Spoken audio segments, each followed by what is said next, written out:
Hello and welcome to another episode of Auspol Explained. I am your host with way too many political biographies that he has not read. When am I ever going to get round to this? The Costello memoirs. I don't know. Speaking of things that haven't been read, all the policy pages of the various political parties. Who has time for that? Some of them are so long. I did it. I'm the one who carried this burden, much like Atlas carried the world himself. Yes, in a special for the 2022 federal election, I will be helping you understand summaries of the different political parties, and today's topic is corruption. What are the different political parties promising? For the sake of time, I will only be comparing for you the Liberal National Coalition, Labour, Greens and One Nation. So we have our two major parties and then we have a left and right minor party to compare. I will not be giving a personal opinion about these policies. I will simply be presenting them to you as they are, with you as the voter to decide which one you like best. If you don't like any of the ideas in this video, well, there are actually many different ideas and political parties out there, so I encourage you to research them all. So, to begin with, the Liberal National Coalition. They don't have an anti-corruption section on their website. However, if you do a search for the word corruption, you do return two election promises.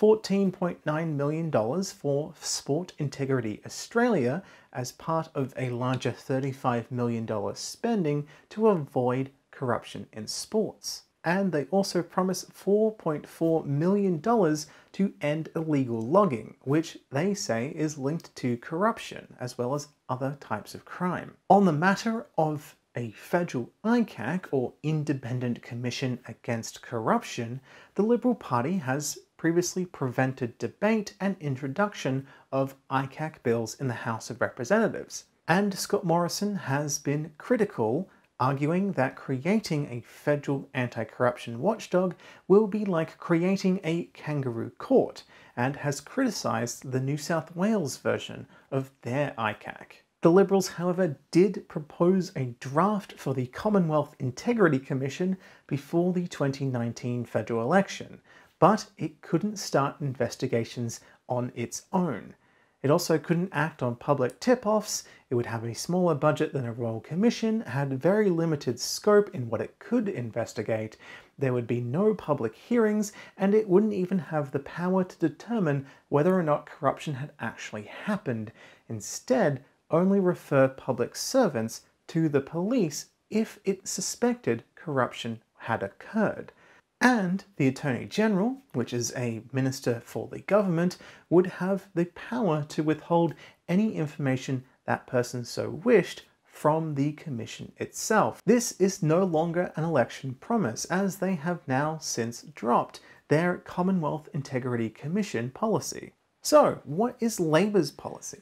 They're promising to create a federal ICAC before the end of 2022 that has broad powers to investigate Commonwealth ministers, public servants, statutory office holders, government agencies, parliamentarians, and personal staff of politicians. It would be independent, able to initiate its own investigations of government members by its own volition.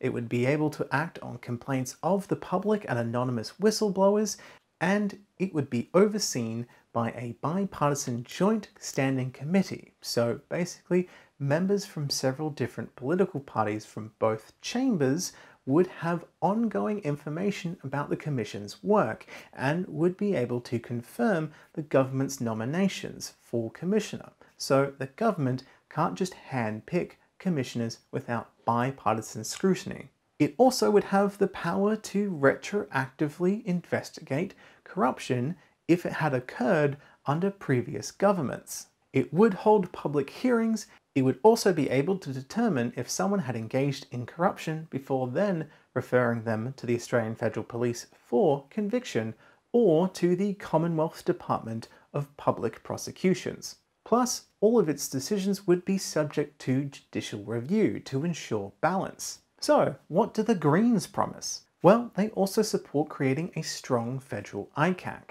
In fact, they actually introduced and passed a bill to establish one in 2019 thanks to the support of Labour. That is one of the things that was blocked by the Liberal parties from having debate in the House of Representatives in the previous Parliament. It's very much like the Labour plan, because it'll have retrospective investigative powers, have public hearings, have broad powers to uncover corruption, and all sorts of things previously mentioned.